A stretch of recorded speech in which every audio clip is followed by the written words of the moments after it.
Hey, it's your old pal Lucid Stew again. Thanks to the results of the recent election, people are now talking about building high-speed rail in red states. However, there are only a couple of real projects on the books. We'll look at them later. First, we'll dive into 10 improbable red state high-speed rail projects, featuring the deepest of the red. But before we do that, let's talk technology.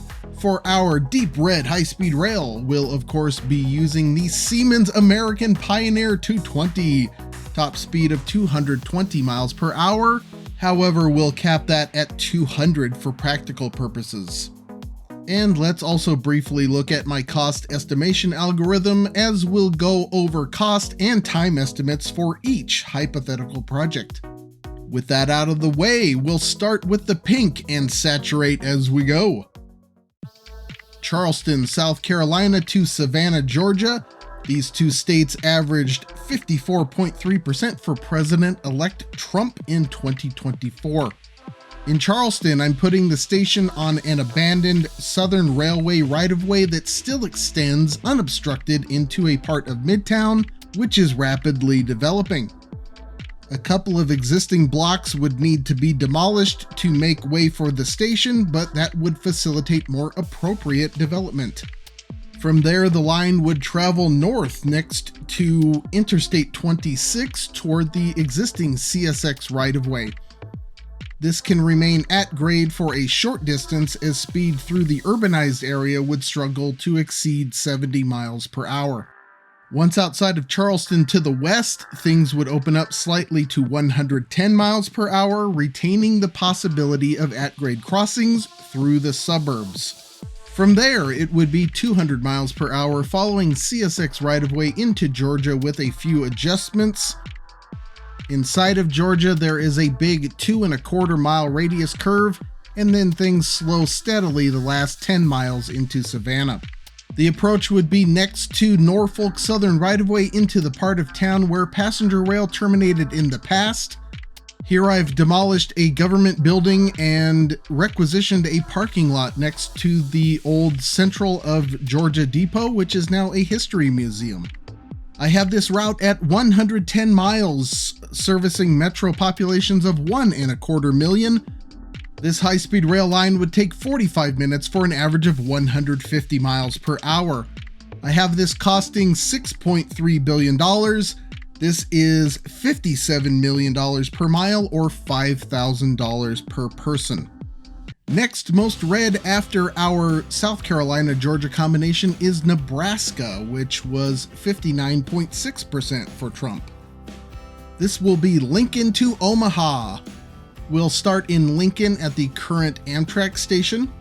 Coming out of the station, we'll curve to the northeast and past the University of Nebraska-Lincoln, home of the Huskers. Apparently they've branched out beyond corn.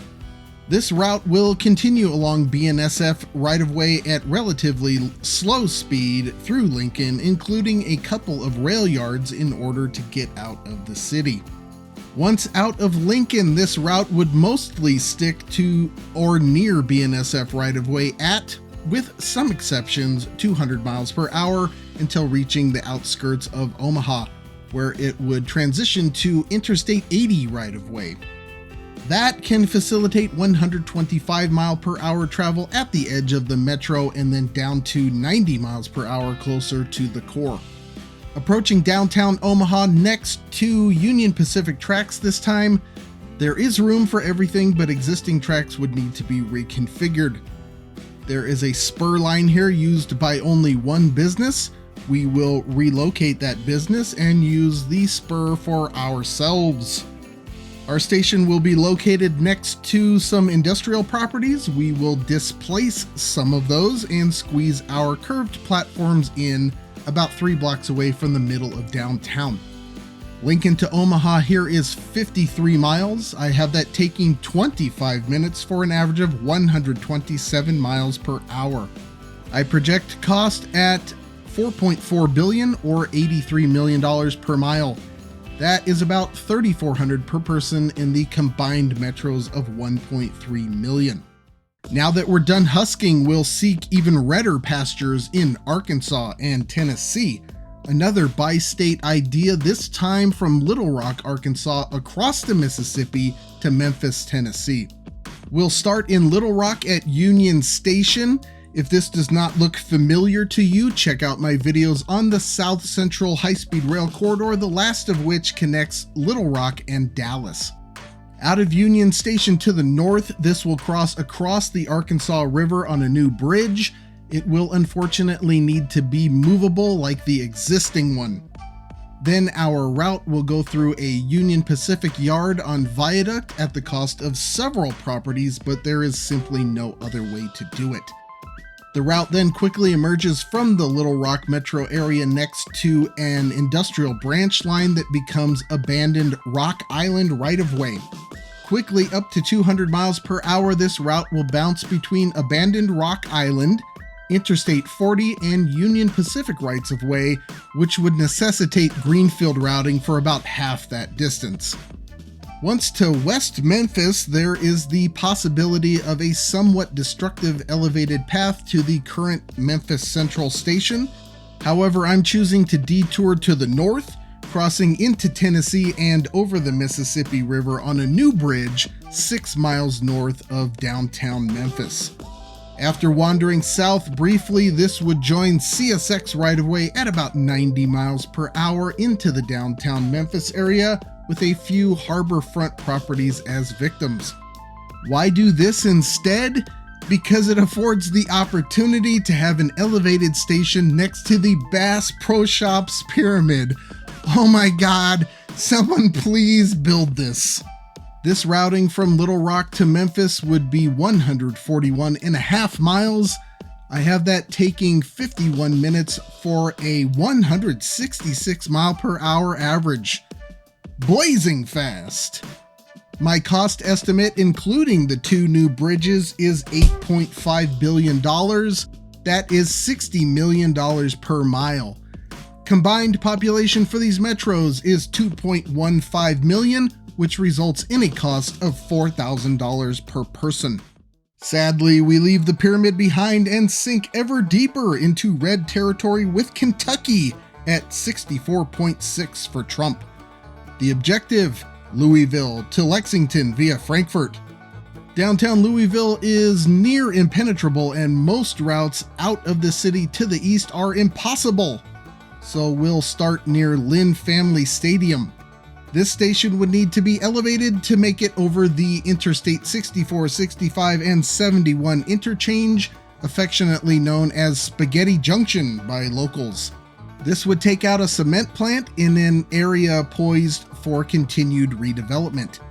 It is unfortunately somewhat isolated from downtown by Interstate 65, but what can you do? After navigating the spaghetti, my chosen route would then follow Interstate 71 out of town to the northeast. Interstate 64 is a better route, but a listed tunnel and park make that virtually impossible. I-71 will then connect to Interstate 265, and that will connect to Interstate 64. Not a good choice, but kinda the only choice. The I-64 corridor is fast and can handle 200 miles per hour with adjustments into Frankfort. Frankfort's population is only about 30,000, but it's the state capital. Frankfort has some slower speed challenges and a tricky crossing of the Kentucky River, but that's all near the stop anyway. Once out of Frankfort toward Lexington, it's back to top speed, and again not strictly within the freeway right-of-way. That continues for about 15 miles before reaching right-of-way that is now owned by Norfolk Southern. We will take that the rest of the way at 110 miles per hour to our station site. This would be due to proximity of freight. The route itself is grade separated from roads. There are 2 competing endpoints here, downtown and the University of Kentucky. I chose a good compromise location a few blocks from both. A few buildings would need to be nuked to make way for this slightly elevated station. There's already some mixed use down the street and plenty of room in the area for more. Louisville to Lexington by this route would be 79 miles. This could take 45 minutes with the stop in Frankfort. That would be an average of 105 miles per hour. I have cost at $5.8 billion. That is $73 million per mile.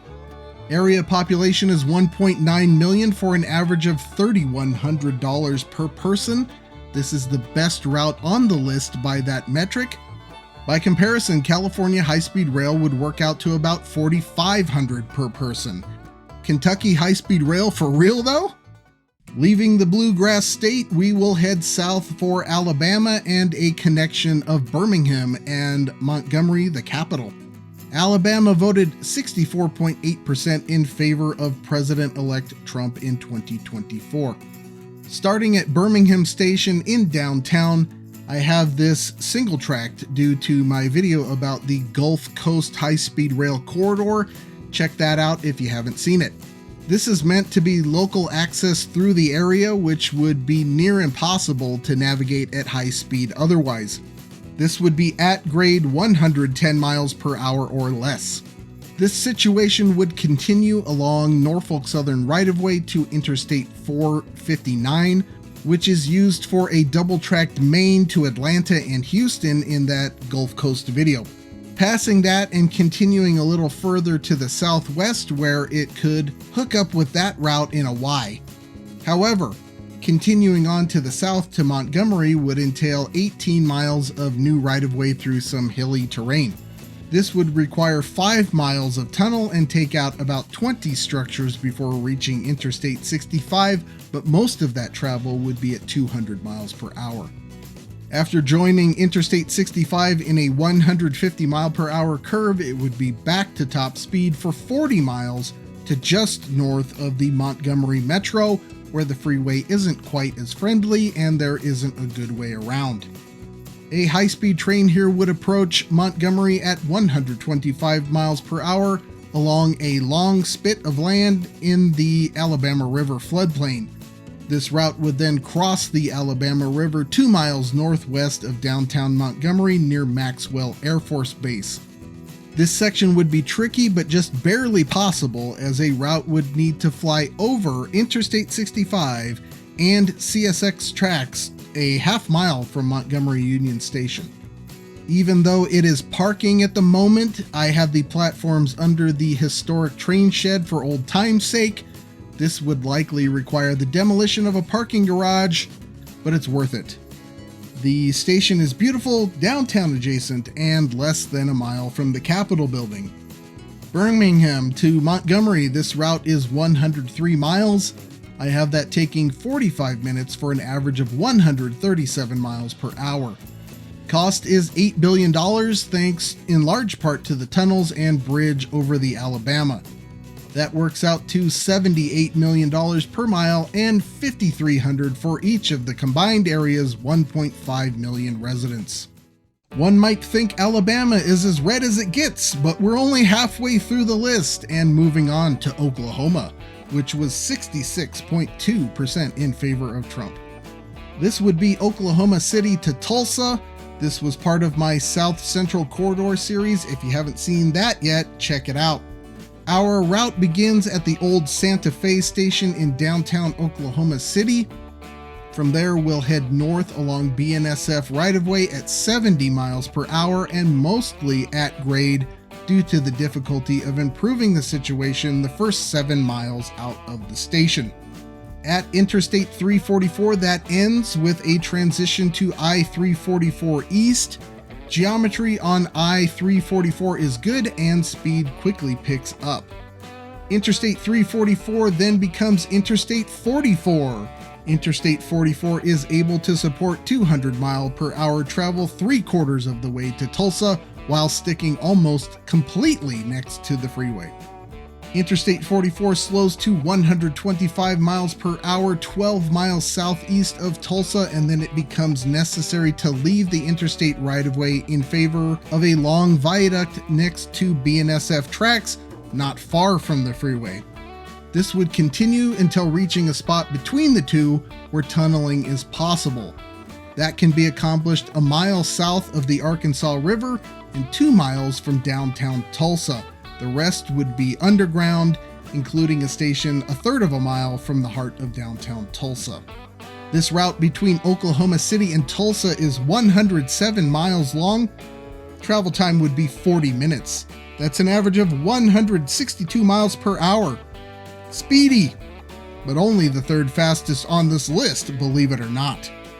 Cost would be $8.6 billion or $80 million per mile. Given a combined population of 2.5 million, that works out to $3,400 per person. Attractive?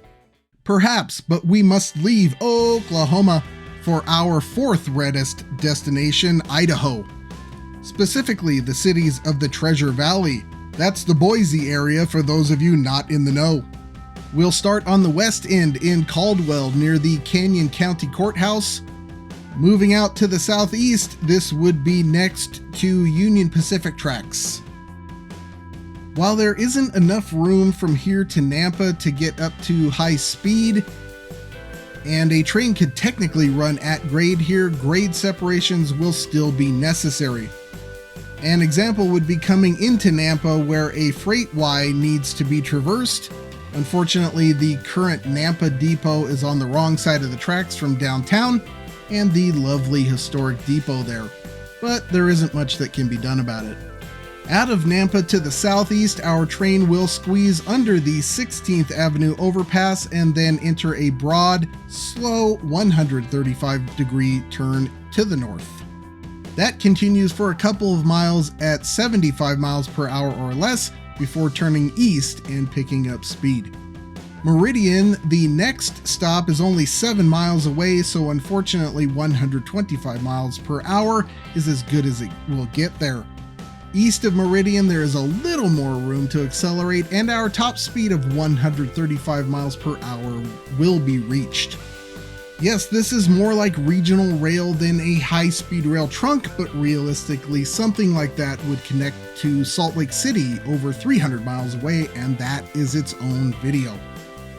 But our Treasure Valley line eventually pulls into Boise, which has its own handsome historic depot, clock tower and all, this time in the Mission Revival style.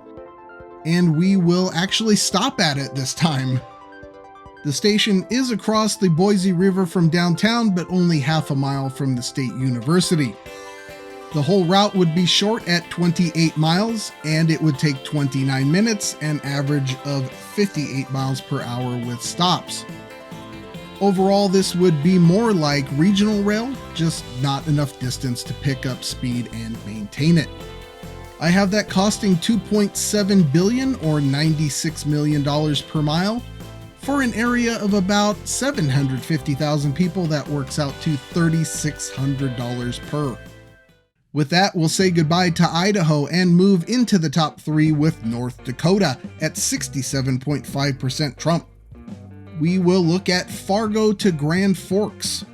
Downtown Fargo proves very difficult due to existing constraints and combination, so I picked Hector International Airport instead, which is also close to North Dakota State University. There is just enough room to put a station right next to the terminal. Heading west from there, we then need a big curve to get next to BNSF right-of-way, heading north at 200 miles per hour. The problem with straight rural railroads like this is that they're often accompanied by small towns every 5 miles or so that create an obstacle. The first 3 here are okay for through running, but at Grandin that starts becoming a problem. There we would break into new right-of-way a mile to the east of said small towns for 24 miles before hooking up with Interstate 29. I-29 is straight and fast enough to mostly accommodate 200 mile per hour travel into the Grand Forks metro area. At that point, our train would be able to stick next to the freeway as it started to slow down while approaching the station. That would include flying over the interchange of 32nd Avenue and a curvy part of the interstate.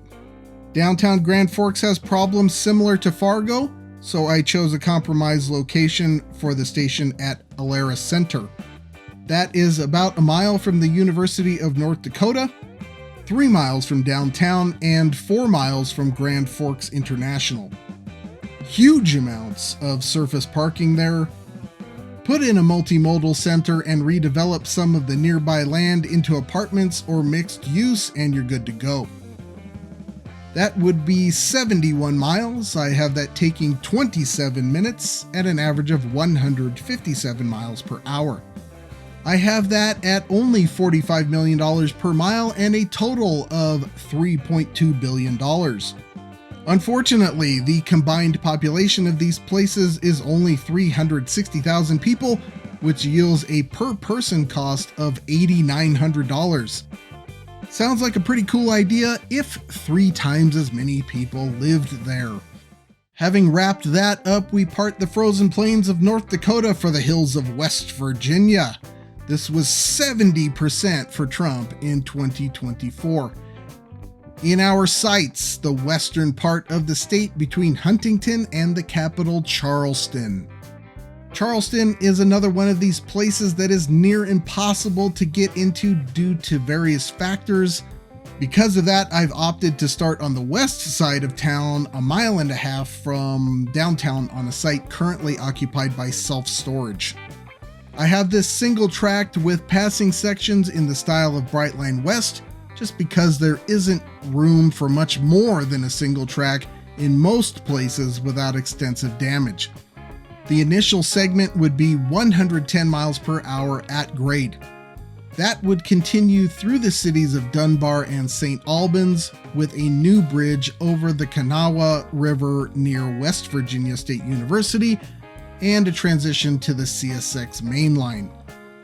West of St. Albans, I have that entering an 8-mile tunnel that would emerge near the city of Hurricane. This would be one of 2 passing sections, the other along Interstate 64 east of Huntington. Coming out of the tunnel, the route would hook back up with CSX briefly on Viaduct until transitioning to Interstate 64, where the two are 600 feet apart. Then along I-64 for a bit at 110 miles per hour before transitioning back to CSX a couple of miles west of Huntington.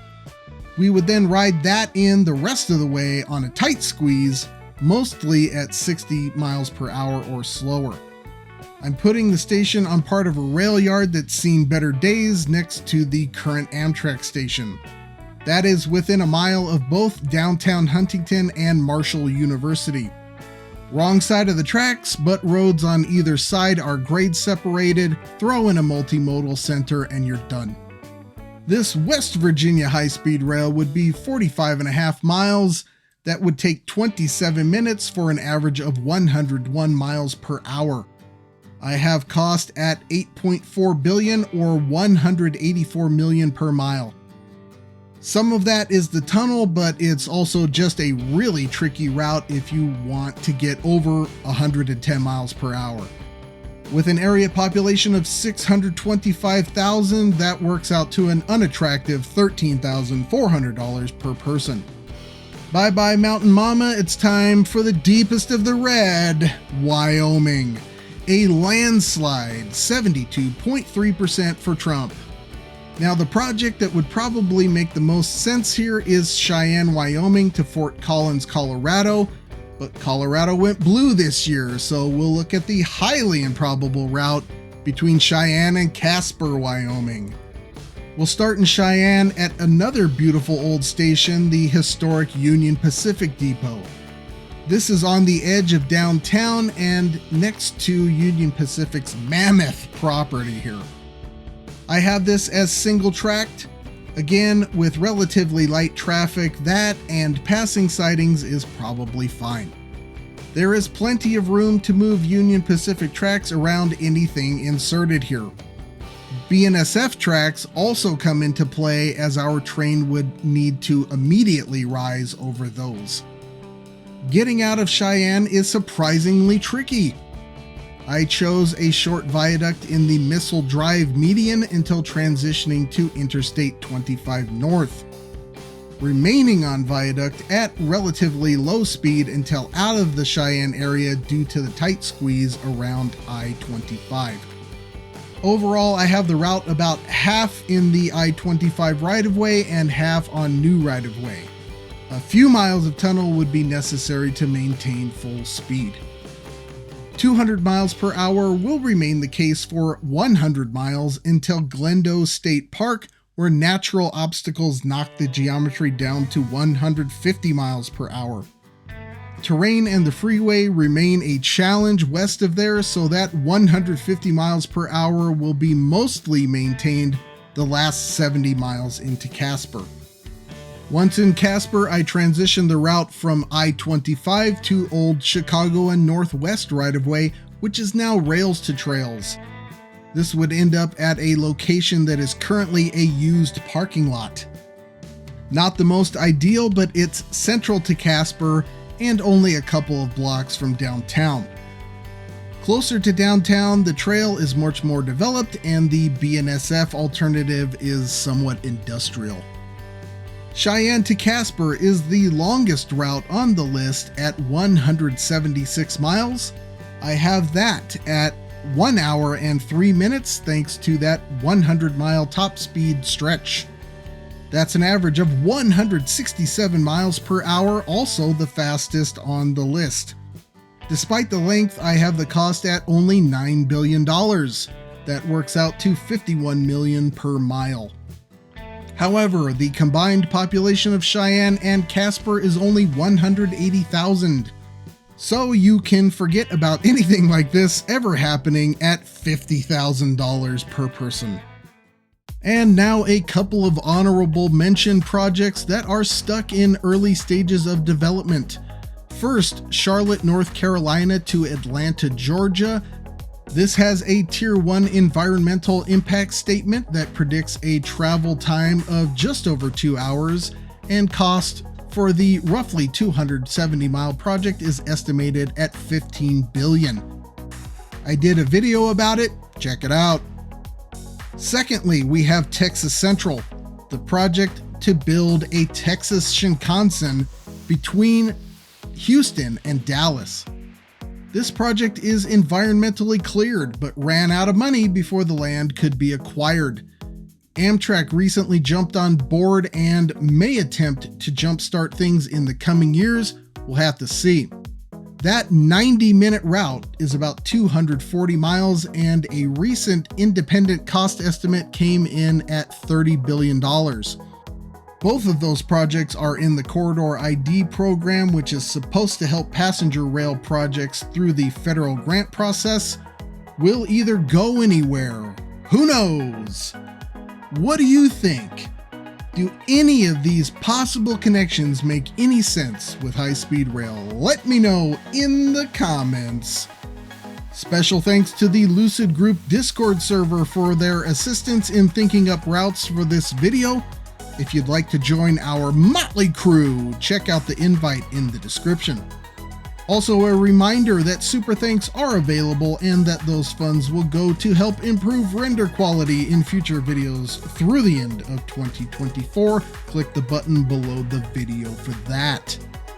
Plenty more videos to come. Stu's News is next on December 1st, so I'll see you for that. But that's all for now. Until next time, I'll see you on that big beautiful freeway.